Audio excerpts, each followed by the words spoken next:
அன்பு கண்மணியோட கைய பெட்ரூம்ல பிடிக்கிறாரு. கண்மணி சொல்றாங்க, என்னங்க இன்னைக்கு வெள்ளிக்கிழமைங்க, துர்க்கை அம்மனுக்கு விரதம் இருக்கேன். ஒரு வாரத்துக்கு என்னைய நீங்க நெருங்கவே கூடாது.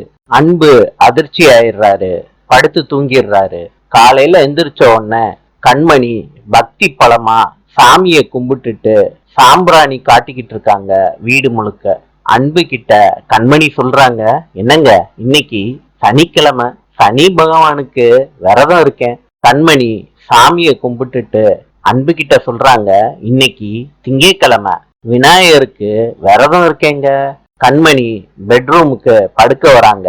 அப்ப அன்பு கிட்ட சொல்றாங்க, இன்னைக்கு செவ்வாய்க்கிழமை, முருகனுக்கு விரதம் இருக்கேங்க. அவர்தான் என்னோட இஷ்ட தெய்வம். அன்பு கரப்பாம்பூச்சியை பார்த்து பயப்படுறாரு, கத்துறாரு. கண்மணி அன்பு பதட்டமாறத பார்த்துட்டு சாந்தப்படுத்த முயற்சி பண்றாங்க. கண்மணியவே அன்பு கட்டி பிடிச்சுக்கிறாரு. அன்பு கண்மணிய கட்டி பிடிச்சுக்கிட்டு தேங்க்யூ கரப்பாம்பூச்சின்னு சொல்றாரு. கண்மணி சிரிக்கிறாங்க. ரெண்டு பேத்துக்குள்ள காதல் மலருது. நாளை சந்திப்போம்.